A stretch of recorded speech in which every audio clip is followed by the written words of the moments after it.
Hello, my name is Heather Briggs from My So Quilty Life, and today we are going to be making the Christmas Crossing pillow using the Christmas Crossing pillow pattern.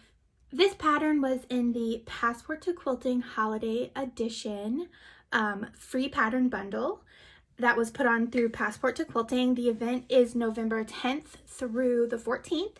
So if you are watching this video after the 10th or the 14th, you will no longer be able to get this pillow pattern. It's free for those that sign up for the bundle. If you would like to make a matching quilt for the pillow, you can purchase my Christmas Crossing pattern at mysoquiltylife.com, and there are two sizes. There is a wall hanging and there is a small throw. You can match with your pillow. Okay, we're gonna go ahead and get started. You're gonna need your Christmas Crossing pillow pattern instructions. You do not need the full pattern instructions to make this pillow. There are blocks for this pillow in this pattern, so you do not need the main pattern. The fabric requirements can be found at the bottom of the page on the front cover of the pattern.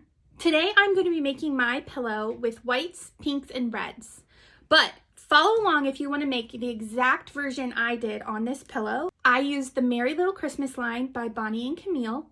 I actually used a charm pack for these squares here, and then I used some yardage for the tree. I'm going to go ahead and show you my fabrics. So I am using this red, this medium pink, this light pink, and light pink, and white for my Christmas Crossing pillow for this tutorial. As you can see, the pillow pattern does have a lot of pieces. So what I like to do is lay out everything that I've cut on a design board, and I will usually label it with alphabetes or a little sticker that says A, B, C, D, etc. So I find this helpful to do when I'm working on projects so that it keeps me organized and that I don't lose all my little pieces. For the sake of time, I didn't and I won't be going over each piece, but I will tell you that for my background, which is labeled as white in the pattern, I am using light pink. For my trees, which are red in the pattern, I am using white. For my blue squares, I am using red. And then for my small green squares, I am using some medium pink and white to kind of go in between the Irish chain. So for the sake of time, I'm just going to go ahead and jump right into the tutorial, but go ahead and use your cutting instructions for the pillow on page 1, and then if you would like, separate them like this. This is a design board. It's just foam core with hot glued batting on it. You can purchase these from Fat Quarter Shop. They're by Lori Holt. That's where I found the idea to do it, but I actually don't put the binding or line it with the fabric, because if this just gets yucky, like lots of strings, which you can kind of see here, I'll just toss it out and make another. So, all right, let's go ahead and get started. Okay, step 1 on page 2, you're gonna go ahead and draw a diagonal line on fabric E and fabric K. I actually don't do this step anymore. I have some diagonal seam tape, which you've probably heard me talk about in some of my other videos, but I will show you how I do it. Sometimes if I have a larger square that won't fit on my machine bed, I will draw a diagonal line. So I'm going to go ahead and show you how I do that now, just in case you're new to quilting and haven't had to do this yet. So what I use is just a regular ruler, and then I always use my Friction Fine Liner Erasable Marker. You could probably pick these up at your local quilt shop, but I like to use these because I just very lightly put a line on it, and it doesn't drag or pull my fabric, and then when you're pressing, it goes away with heat. So I'm going to show you just how I do this. It's a simple step, but for fabrics E and fabrics K, these are fabric E, you're going to go ahead and draw a diagonal line. So you're going to line your edge of your ruler up to the 2 corners, and it doesn't matter, I'm not using directional fabric, so it doesn't matter which way you put your line as long as you're on the wrong side of the fabric. So that's what you do here. So go ahead and for all fabric E and K squares, draw your diagonal line. Okay, we're going to go ahead and move on to step 2. So for step 2, you're going to take your fabric in, and with right sides together, you're going to place your 2 fabric E squares. These are the ones that you just drew a diagonal line on. and you're going to place them like this on the corners, and you're going to sew on that diagonal line, and then you're going to cut a 1/4 inch away from that line, and you're going to press out towards fabric E like that. So I'm going to go ahead and do that really quick, and I'll be right back. Okay, I went ahead and stitched on my diagonal line, and I just wanted to show you what I mean by cut a 1/4 inch away. Now, there are a couple different ways that you can do this. I know that some people will go ahead and cut a 1/4 inch away, but also some people will go ahead and finger press these open and then also press them at the same time and then come back and cut them. That just shows you if you were off a little bit, then you can go ahead and make adjustments. But I never do that. I just go ahead and cut. You know, nobody's perfect, and then I'm just cutting an estimate of a 1/4 inch away. You could do this with your rotary cutter as well, but I just do it with scissors. So I'm trying to show you exactly what I do here in my sewing room. So now I'm just going to go ahead and press this open, and I'm just going to go ahead and check that the measurements are correct in the pattern as what this unit should measure. So I'm going to do that, and I'll be right back, and we'll move on to step 3. Okay, now we're moving on to step 3. This is done the same exact way as step 2, but what we're going to do is we're going to take the remaining fabric E squares and we're going to put them the same way we did on step 2, but we're going to do this with fabric O. So I'm going to go ahead and show you. First, you're going to go ahead and put this one on the right. You're going to stitch on your diagonal line, you're going to cut it, and you're going to press it out towards fabric E. And then after you've done that, then you're going to attach this one because you're going to have a flying geese unit for this. So I'm going to go ahead and stitch on my diagonal line, press it, and then also stitch on this one, and I will be right back. Okay, now I have my O unit. So I'm sure you can see what this is going to do. These are the tree pieces. This is our in unit, or our in unit, and our O unit. So we're going to go ahead and move on to step 4. For step 4, you're taking your O unit, which is the one we just did, and you're going to be attaching your fabric eye rectangles to the sides of it. Okay, so I have my eyes, and you're just going to be with right sides together, placing your fabric eye rectangles and sewing a 1/4 inch away from the edge. So I will do that. I will press and be right back. All right, I did that and I pressed. Now we're going to go ahead and move on to step 5. We are just cruising right along. So what we're going to do is we're going to take our O unit, which is that one we just used, and our N unit, and we're going to stitch them together. So I'm just going to line them up like this and stitch a 1/4 inch seam away from the edge.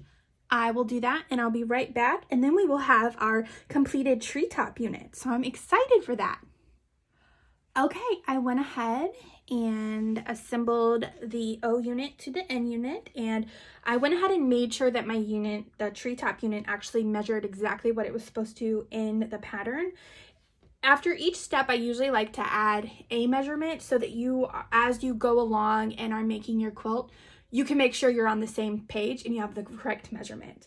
So I went ahead and did that and trimmed it a little bit, and now we're going to move on to step 6. So for step 6, you need fabric T rectangles and fabric K squares. Okay, I have my fabric T and my fabric K squares. And what we're going to do is we are just going to, if you remember from step 1, these should have a diagonal line, but I didn't draw the diagonal line because I'm going to use diagonal line seam tape. That's a tongue twister. Okay, so first we are going to go ahead and put our fabric K squares on fabric T rectangles, and you're going to sew on that diagonal line, and you're going to make 2 of these. Now, if you're using directional fabric, you're going to want to pay attention to how you sew these on, because you'll really want to sew them like this, with those being your diagonal lines. So I'm going to go ahead and do that and be right back. Okay, I now have my T units complete. So what we're going to do is, when I mentioned that if you have directional fabric, because what we're going to actually do is do this. This creates that bow. If you were using directional fabric, you're going to want to account for this. I wasn't, so, and in the pattern I say that all instructions assume non-directional fabric, but I just want to give you a quick warning now. If you do, you're going to want to make these opposite of each other. Okay, so now what we're going to do is we are going to attach, we're going to first position our T units like this. Then we're going to attach our fabric L to the top, and we're going to attach our fabric J just 2 J squares to the bottom. So I'm going to do that. I'm going to press and then again check my measurement towards my pattern under that step to make sure that I am still good. And then we will move on to step 8. Okay, I just went ahead and attached L rectangles and J squares to the bow unit. This is now going to be called the bow unit. And in step 8, we're going to put together the trunk with the bow. Okay, for step 8, we are going to take our 2 bow units. We are going to take fabric V, and I'm just going to go ahead and arrange it how it'll look, fabric U, and our fabric Q. So what we're going to go ahead and do first is we're going to assemble fabric V, Q, and U, and we're going to press according to the directions, and then we're going to assemble the bow units to the sides of that little trunk unit in the middle. So I'm going to go ahead and do this entire step, and I will be right back. Okay, I went ahead and assembled the unit. So now we have the trunk unit. This is the most difficult unit, I will tell you, only because you have to match up these points with this inner square to make the bow. And it might take you a couple of tries, but my tips are to pin and try to line up your fabric's seams. So you see this seam up here and down here, and then as well line up the middle of the bow unit in the middle of that square.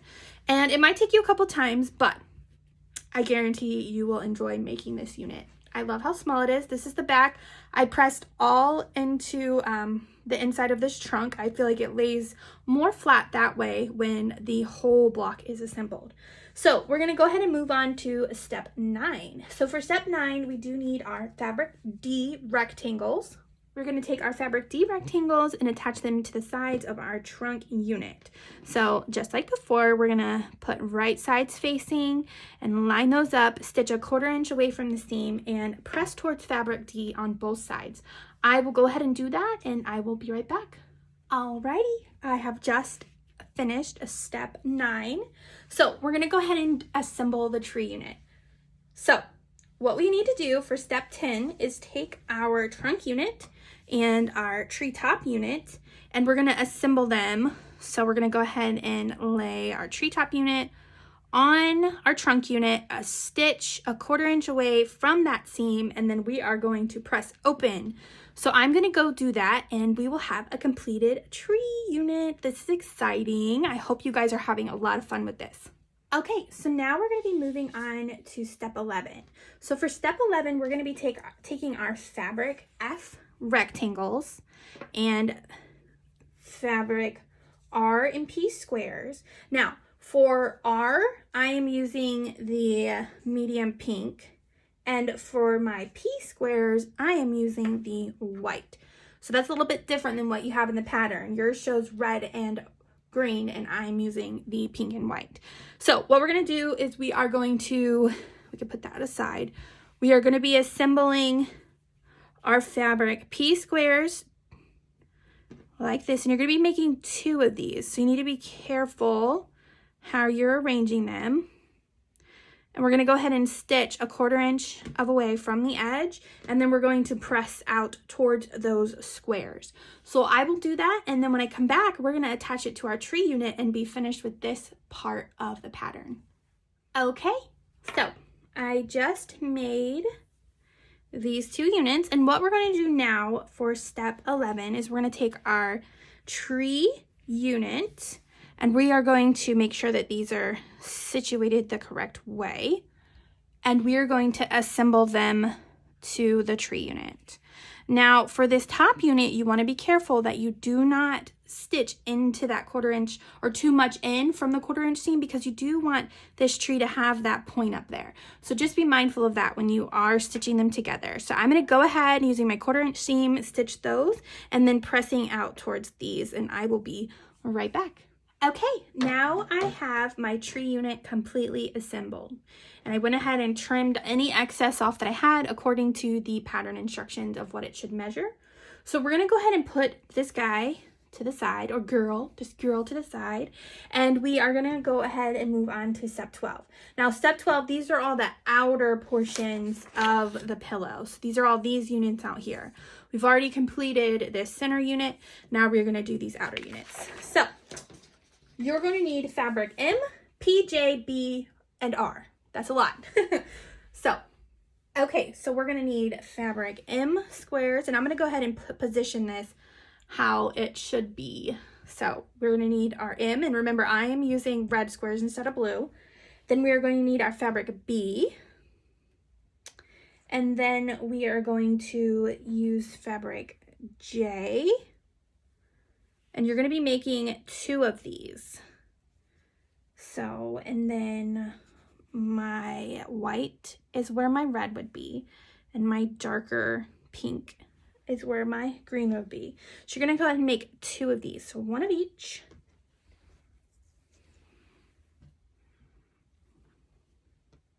And just pay attention because in the pattern it's reversed, it's opposite. So we need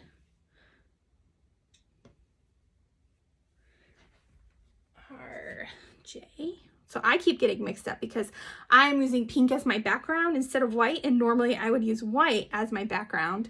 And so that is just tripping me up a little bit. I'm sure you, if you're making it the same, I'm sure you understand. Okay, so let me just look at my pattern and make sure we have that correct.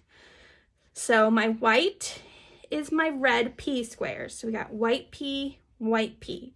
We've got R, R, which are the green squares. And then we got B and J, B and J. Okay, so first what we're gonna do is you're going to assemble these 2 patches together.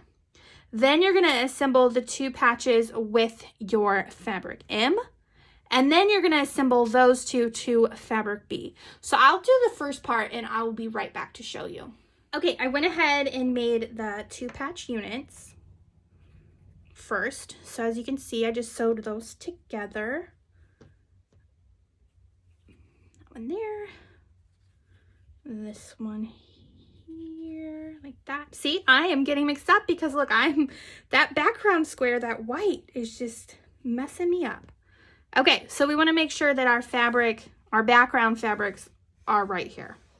And then we'll make sure that our colored fabrics or print fabrics or non-background fabrics are there. So I went ahead and did that. And in this pattern, for the sake of how many pages and steps, it's super simple. I didn't break out each one of these into separate units and whatnot, because then this pattern, like a lot of my patterns, will be like 10 pages. And I didn't feel like you needed that. So what we're gonna do next is we're just gonna assemble our fabric M squares. So these squares to these 2 patch units, press them towards fabric M. Pressing instructions in this pattern, the arrows are black. They're really important because this has to nest. A lot of the seams will nest when we put it all together. So just try to be mindful of that. So I'm gonna go ahead and sew our fabric M to our 2 patch units, and I will be right back. All right, I went ahead and assembled those fabric M to the 2 patches. Now I am just putting them back. And this part is easy. We're just gonna assemble our fabric B to those units. So I will do that, and then we're gonna press towards those units, and I will press those and be right back. Okay, I just finished those tree side units for step 12. And I just want to show you really quick. This is already starting to not be flat, but I want to show you really quick what that will look like when we sew those together like that, which is what we're gonna do in step 13. So for step 13, just remember to have your background squares facing towards the tree unit. After making this with a pink background instead of white, I can definitely see how easily this could be a disaster. So just pay attention to those. For a second, I had it like this, and I'm like, well, no, that's not right, because those 2 shouldn't be next to each other. And I was looking at it, and I was like, hold on. And I'm like, oh my goodness, this pink background is just messing me all up. I probably will not ever do something like this again, and I will stick to the colors that I write in the pattern. But you live and you learn, right? So we're gonna go ahead and assemble our side tree units to the actual tree unit like this, just with your 1/4 inch seam, and then you're going to press it towards your tree side units. So I'm going to do that, and I'll be right back. But what you need to make sure is you do have something right here. You've got to make sure that your 1/4 inch seam is correct so that you don't cut off any of these points on this tree. So just be mindful of that when you are stitching these together. It might also be helpful if you go ahead and pen. You may see right here that there will be a seam lining up. So you may go ahead and pen. I'm going to go ahead and pen right here to make sure that those line up perfectly.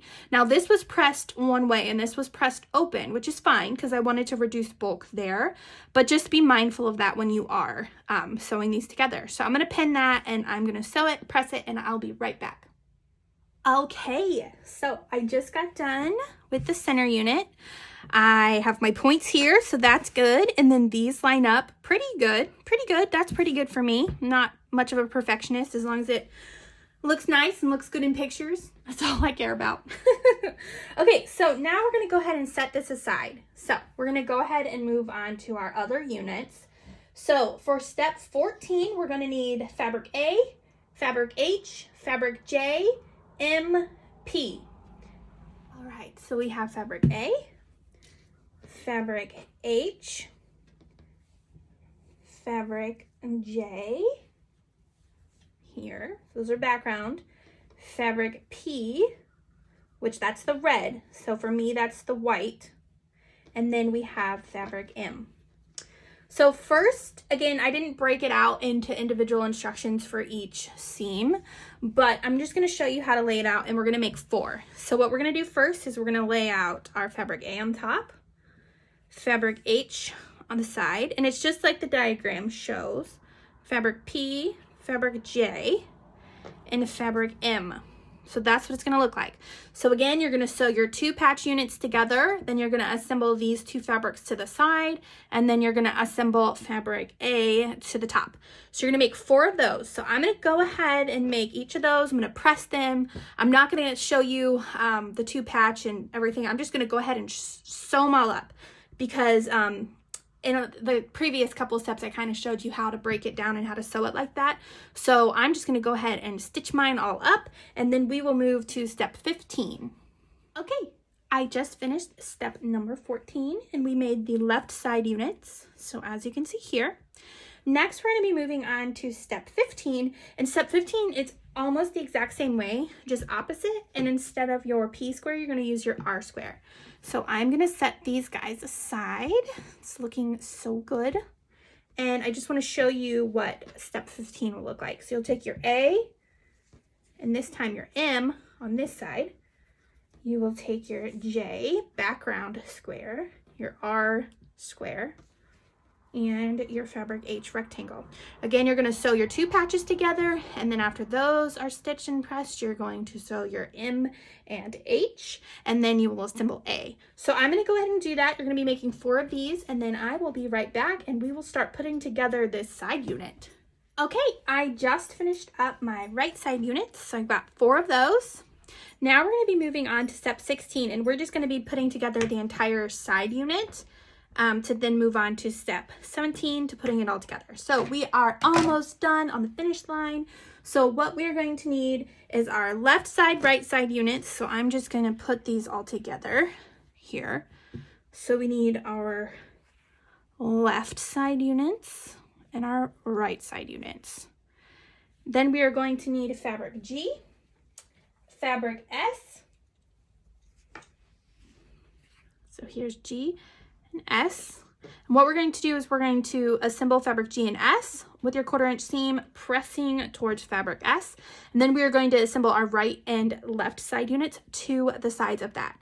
So I will go ahead and do that, and I will be right back. Okay, I just got done making the side units. So we have 4 of them. I haven't trimmed them off yet. I will. The excess. So we've got 4 now. We've got 4 of these. Now we're going to move on to step 17. We are assembling the entire pillow. So, well, the pillow top, the block for the pillow. So we're going to go ahead and lay that out now. So you're going to take your tree center unit. You're going to lay it out like this, and you will see where seams are going to need to be nesting. So it'll probably be best to pin here. We're laying it like this. Oop. And then you should have fabric A.